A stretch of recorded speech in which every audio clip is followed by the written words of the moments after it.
AP Mahanati తెలుసు కదా ఎవరో. కాంగ్రెస్ అధ్యక్షురాలుగా, ఏపీ కాంగ్రెస్ అధ్యక్షురాలుగా ఉంటూ టీడీపీకి మహిళా అధ్యక్షురాలుగా పనిచేసే షర్మిలకి నిన్న చూసాము జగన్మోహన్ రెడ్డి గారు హాఫ్ నాలెడ్జ్తో ఆల్రెడీ ఆమె కౌంటర్ కూడా ఇచ్చారు. ఆమె చేస్తున్న ఆరోపణలకి హాఫ్ నాలెడ్జ్తో మాట్లాడే వాళ్ళకి అంటూ కూడా జగన్మోహన్ రెడ్డి గారు నిన్న కౌంటర్ కూడా ఇచ్చారు. దానికి పాపం పెద్ద రగిలిపోయినట్టుంది. దానికి జగన్మోహన్ రెడ్డి గారు అంత క్లియర్గా తెలుగులో ఎక్స్ప్లెయిన్ చేసినా కూడా మరి పాపం ఆమెకు అర్థమైందో లేదో తెలియదు, కానీ పాపం రగిలిపోయి ఇమ్మీడియట్గా ట్వీట్ పెట్టిందనమాట. ఆ ట్వీట్ గురించి మనం మాట్లాడుకోవడం ఎందుకు, కానీ ఆమెకి మా పార్టీ వైఎస్ఆర్సీపీ పార్టీ ఎందుకంటే జగన్మోహన్ రెడ్డి గారు ఇచ్చిన కోటింగ్కి సరిపోలేదనుకుంటా పాపం. ఎందుకంటే ద్వేషంతో రగిలిపోతుంది అనమాట, అన్న మీద వదిన మీద అనమాట. ఎట్లా తిరిగి వాళ్ళని జైలుకి పంపించండి, జైలుకి పంపించండి. మొదటి ఈమెను పంపించాలి జైలుకి. ఎందుకంటే ఈమె చేసే అరాచకాలంతా ఈమెని అసలు ఇంక ఎవరు దొరకలేదని కాంగ్రెస్కి తీసుకొచ్చి ఏపీ నెత్తి మీద పెట్టారు. ఈమెను తీసుకొచ్చి తెలంగాణకు పోయిన ఆమెను తీసుకొచ్చి ఏపీలో పెట్టి దరిద్రాన్ని ఎత్తుకొచ్చి ఏపీలో పెట్టినట్టున్నారు కాంగ్రెస్ వాళ్ళు ఈమెను ఎత్తుకొచ్చి.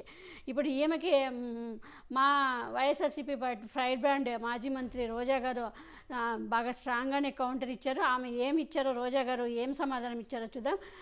షర్మిల గారు, మీకు తెలుగు అర్థం కాదా, ఇంగ్లీష్ అర్థం కాదా? నిన్న మీ అన్నగారు 2 భాషల్లో సెకీతో ఒప్పంద అంశానికి సంబంధించి ఆధారాలతో సహా పూర్తి వివరాలు ఇచ్చారు. అయినా సరే ఆంధ్రజ్యోతి రాసిన స్టోరీలో పాయింట్లు పట్టుకొని మీరు మళ్ళీ ఒక వితండవాదంతో తిరిగి జగన్ గారి మీద బురద జల్లుతున్నారు అంటూ కూడా కొన్ని పాయింట్లు, దగ్గర 8 పాయింట్లు ఆమె ఇచ్చిన దానికి ప్రతి దానికి సమాధానం ఇచ్చారు రోజా గారు. ఒక ఫస్ట్ పాయింట్ వచ్చి 2024లో మే నెలలో సెకీ ఎక్కడ వేలం వేసింది, ₹2.14 ఎక్కడ అమ్మింది అనేది తెలుసుకో. అంతేకాకుండా అదాని వద్ద గుజరాత్ కరెంటు కొనలేదు. గుజరాత్ ప్రభుత్వ విద్యుత్ కంపెనీ GUVNL అదే గుజరాత్లోని డిస్కంల నుంచి కొనుగోలు చేశాయి.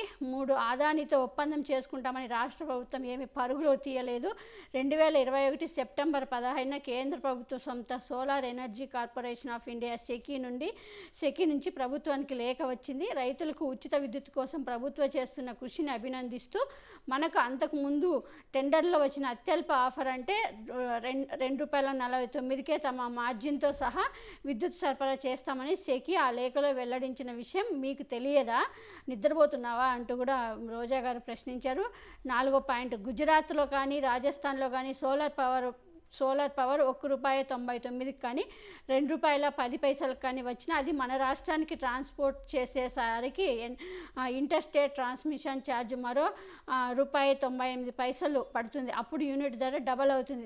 ఈ విషయం మీకు తెలీదా? సెకీ మనకు ఇన్సెంటివ్గా ఇంటర్ స్టేట్ ట్రాన్స్మిషన్ ఛార్జెస్ మాఫీ అని చెప్పడం కారణంగా యూనిట్ ₹2.49కే వస్తుంది. 5వ పాయింట్, గుజరాత్లో యూనిట్ ₹1.99 అని చెప్పిన చోట ఎక్కడ జనరేట్ చేస్తున్నారు, ఎక్కడ కన్జ్యూమ్ చేస్తున్నారు అనేది కూడా చూస్తే మ్యానుఫ్యాక్చరింగ్ టేకింగ్ ప్లేస్ గుజరాత్ అమ్మే డిస్కులు మధ్య గుజరాత్, దక్షిణ గుజరాత్, ఉత్తర గుజరాత్లోనే వాళ్ళు అక్కడే మ్యానుఫ్యాక్చరింగ్ చేసి అక్కడే కొంటున్నారు కాబట్టి వాళ్ళకి ఆ రేట్లు వర్తిస్తున్నాయి. ఆ మాత్రం కూడా మీకు తెలియదా మహానటి అంటూ కూడా ప్రశ్నించారు. ఇదే 6వ పాయింట్, ఇదే సెకీ ఇదే ఆత్మ నిర్భర్ ప్రాజెక్టు కింద తమిళనాడుకు, ఒడిశాకు, ఛత్తీస్గఢ్కు కూడా ₹2.61 అమ్మింది. మరి విద్యుత్ ధర కూడా 12 పైసలు తగ్గింది.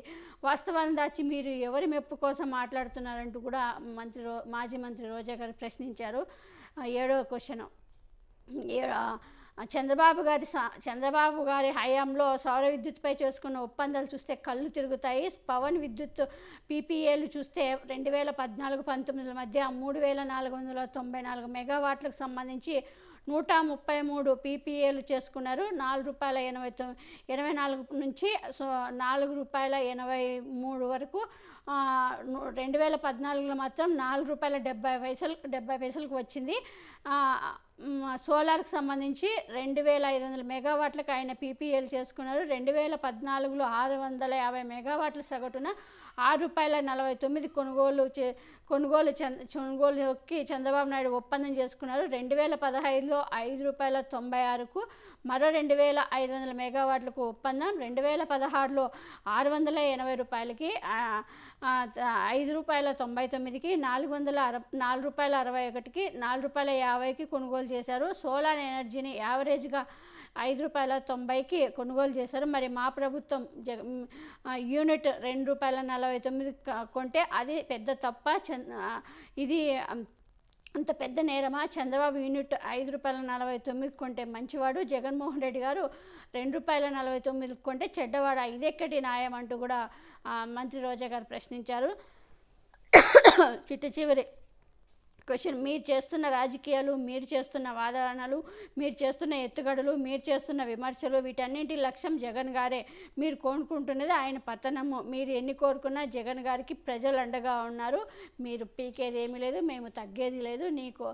నీలాంటి దానికి సమాధానం చెప్పడం కూడా వేస్ట్ అనుకుంటూ రోజా గారు ఆమె పెట్టిన ట్వీట్కి సమాధానం ఇచ్చారు. ఎందుకంటే ఆమె గురించి మనం మాట్లాడడం కూడా వేస్ట్, అనవసరంగా ఆమెని హైలైట్ చేయడం అవుతుంది. కానీ ఆమె చంద్రబాబు నాయుడికి కష్టం వచ్చిందంటే ఇంతకుముందు పవన్ కళ్యాణ్ పరిగెత్తుకొని వచ్చేవాడు. ఇప్పుడు పవన్ కళ్యాణ్ ప్రభుత్వంలో అధికారంలో ఉన్నాడు కాబట్టి డిప్యూటీ సీఎంగా ఇప్పుడు ఆయన అక్కడక్కడ మాట్లాడుతూనే ఉన్నాడు తప్పుల్ని. ఆయన ఇప్పుడు ఈమె పూర్తిగా పవన్ కళ్యాణ్ ఏదో కొంచెం కొంచెం తీసుకుంటే ఈమె పూర్తిగా తెలుగుదేశం మహిళా అధ్యక్షురాలుగా మారిపోయి జగన్ గారు అసలు సొంత రక్తం అదేదో అంటారు చూడ, రక్త సంబంధం అనేది కూడా మర్చిపోయి అన్న మీద పగతో ఆస్తుల కోసం ఇలాంటి వాళ్ళకి అధ్యక్షురాలుగా కాంగ్రెస్ అధ్యక్షుల పదవి ఇచ్చారు. ఇలాంటి వాళ్ళకి చిన్న పదవి వచ్చినా కూడా ప్రజలు నాశనం చేసి దోచుకుంటారనేది మరి సోనియా గాంధీకి, రాహుల్ గాంధీకి ఎప్పుడు అర్థమవుతుందో ఏమో.